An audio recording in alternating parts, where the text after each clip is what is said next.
बाद एक बार फिर आपका स्वागत है आप ही के अपने पसंदीदा शो में, जिसका नाम है खास मुलाकात। और इस वक्त खास मुलाकात जारी है बिहार सरकार की कला, संस्कृति एवं युवा विभाग के मंत्री सुखदा पांडे जी से। ब्रेक से पहले हमने आपके विभाग के बारे में तो खूब चर्चा की, लेकिन आपकी शख्सियत के बारे में, सुखदा जी आखिर कितनी विलक्षण प्रतिभा की छात्रा थी, वो हम बताएंगे बाद में। पहले जन्म बड़ी पवित्र नगरी में आपका हुआ है, तो कहाँ जन्म हुआ, क्या है पारिवारिक बैकग्राउंड, वो जरा बताएं। अब मेरा जन्म वैद्यनाथ धाम, जिसको देवघर भी कहते हैं, बाबा धाम में जन्म हुआ है। बहुत खूब। अब तो वो झारखंड में चला गया। जी जी। वहीं मेरा जन्म हुआ। मेरे पिताजी गुरुकुल में के प्रधानाध्यापक थे। अद्भुत। संस्कृत की पृष्ठभूमि थी और हिंदी, और वहीं हमारा जन्म हुआ। वहीं स्कूल की पढ़ाई लिखाई वहाँ हुई। बाद में विवाह के बाद मैं पटना आ गई, और पटना आने के बाद मगध महिला कॉलेज में मेरा नामांकन हुआ, और मैंने हिंदी साहित्य को लेकर पढ़ाई की। उसके पहले क्षमा करें रोकने के लिए आपके शिक्षा की लकीर को, क्योंकि बहुत ही प्रोग्रेसिव परिवार में विवाह हुआ होगा, क्योंकि आमतौर पर लोग विवाह के बाद अपनी बहू को पढ़ने की इजाजत नहीं देते हैं। तो वो जरा बताएं कि तो ससुराल मैके दोनों जागरूक और पढ़े लिखे। हाँ, ससुराल मेरा वैशाली में है, लेकिन मेरे परिवार के लोग बड़े ही शिक्षित भी थे, और विचार उससे ज़्यादा परिष्कृत था और प्रोग्रेसिव, जैसा कि आप कह रहे हैं।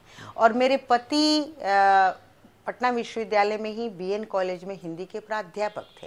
अच्छा अच्छा। तो विवाह के पूर्व ही यह बात हो गई थी कि आपको पढ़ना है, और मैंने कहा कि निश्चित रूप से मुझे पढ़ना है। जी, आज से 30-40 साल पहले अगर अपने बहू बेटियों को लोग पढ़ाया करते थे, तो आप भी कृपया सबक लीजिए और अपनी बेटी को बनाइए इतनी शानदार शख्सियत जैसी की है सुखदा पांडे जी। जी, तो आपने जिक्र किया तो कि वहाँ आपकी से शिक्षा दीक्षा मगध महिला कॉलेज। जी, मगध महिला कॉलेज से पढ़ाई की। पटना विश्वविद्यालय से हिंदी में मैंने स्नातकोत्तर किया, पीएचडी किया, और फिर उसी कॉलेज में मैं शिक्षक हो गई।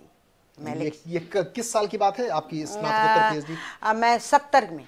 अच्छा जी। 70 में स्नातकोत्तर, फिर 74 तक आते आते पीएचडी। नहीं, 70 में मैं नौकरी में आ गई। अच्छा, वेरी गुड। चूंकि गोल्ड मेडलिस्ट थी आप। जी, 69 में मेरा रिजल्ट निकला, और 70 में मैं नौकरी में आ गई। तो हिंदी में 69 की गोल्ड मेडलिस्ट पटना यूनिवर्सिटी। जी, मैं हूँ। प्रथम स्थान में प्रथम प्राप्त किया था मैंने, और फिर मुझे 5-5 स्वर्ण पदक मिले थे बहुत उस समय। बहुत खूब, बहुत खूब। तो बहुत ही गौरव का विषय कि कला संस्कृति मंत्री इतनी विलक्षण प्रतिभा की धनी रही हैं। उसके बाद फिर ऑटोमेटिकली वहीं पर शिक्षक बन गए। फिर वहीं शिक्षक रही। जीवन यात्रा आगे बढ़ती रही, और फिर कुछ लिखना पढ़ना चलता रहा।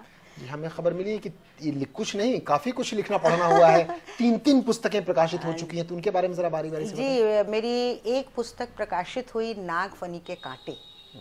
और उस नागफनी के कांटे एक ललित निबंध जिसको कहते हैं, जो कहानी और निबंध के बीच की चीज होती है, और वो प्रकाशित हुआ।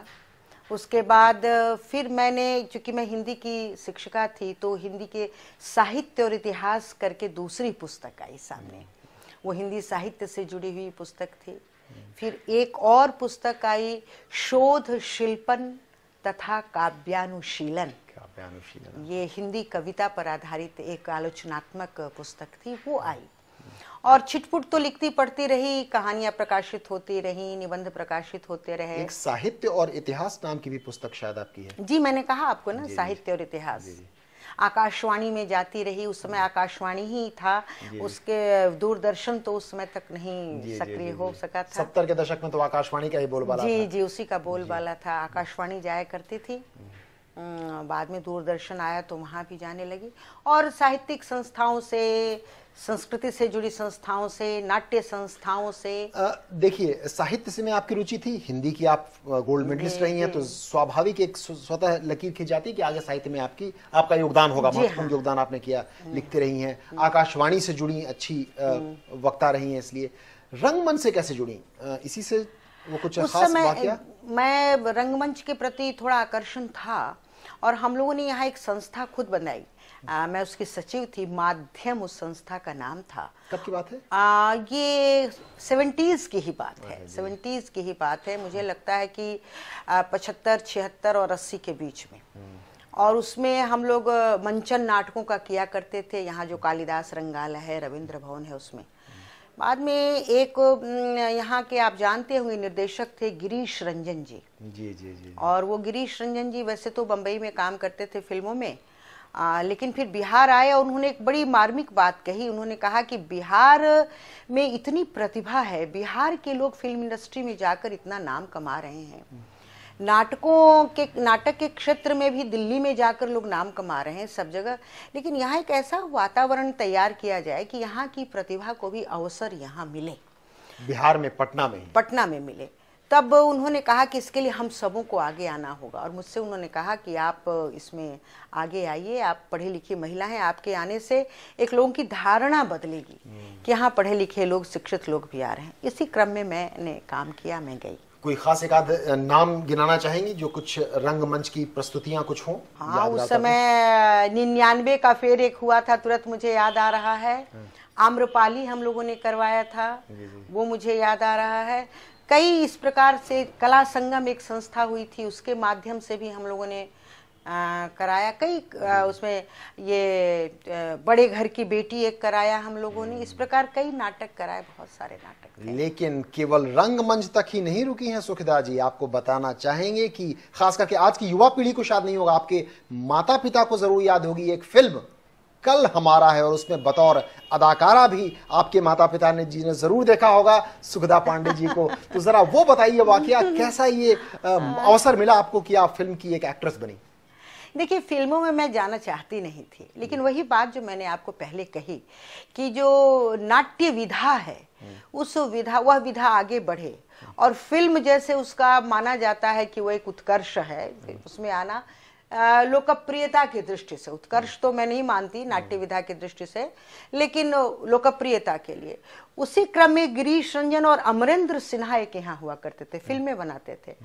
तो उन्होंने यही बात मुझे कही कि आप आइए, और उसमें पटना के ही लोग थे। बुद्धदेव सिंह का लड़का था कुणाल, वो थे, एक मेरी ही कॉलेज की लड़की थी और मैं थी। उन्होंने कहा कि हम लोग फिल्म बनाते हैं, और वो फिल्म बड़ी हिट हुई। कल हमारा है, मैं बहुत छोटा था, मुझे भी याद है वो कल हमारा है, बैलगाड़ी का वो रेस में याद है मुझे कल हमारा है का। जी जी जी जी। तो इस दौरान का अपना कुछ अनुभव बताइए फिल्म की शूटिंग का, या फिल्म जब हिट हुई उस समय जो आपका अनुभव रहा होगा घूमने फिरने का, या लोगों जो पहचानते होंगे बतौर अदाकार। नहीं, देखिए, मुझे ऐसा लगता है, और इसका मुझे थोड़ा अफसोस भी है आज के समय में भी, क्योंकि नाट्य कला हमारी जो है रंगमंची है, वो थोड़ा सा नीचे हो रही है, खासकर बिहार में। फिल्म आगे बढ़ रहा है। मेरा अनुभव ये था कि जहाँ शूटिंग हो, फिल्म का नाम सुनते ही सब लोग चमत्कृत हो जाते हैं, कल हमारा घेर लेते हैं। आप जो उस समय लगता है ना कि आप बहुत बड़े एक लोकप्रिय जैसे सितारा बन गए हैं।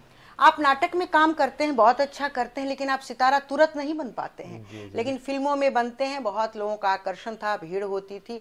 मैं गई थी बॉम्बे गई थी मैं डबिंग के लिए। जी जी जी। तो वहाँ भी जो भीड़ भाड़ मैंने देखी, तो फिर बाद में मुझे लगा कि ये वो फिल्म इंडस्ट्री बॉम्बे में जाकर काम करना और ये करना मुझे कुछ अच्छा नहीं लगा। हमारी संस्कृति, हमारे संस्कारों से अलग वो चीज़ थी।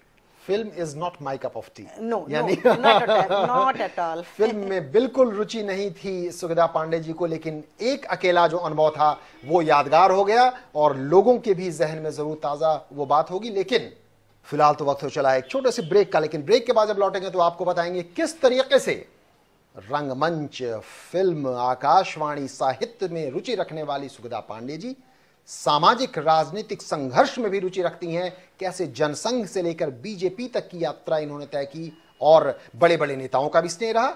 अटल जी की पार्टी कहकर इन्हें बुलाया करती हैं बीजेपी को अक्सर सुखदा जी। तो इनके इन सामाजिक राजनीतिक यात्रा पर भी हम डालेंगे रोशनी इस छोटे से ब्रेक के बाद।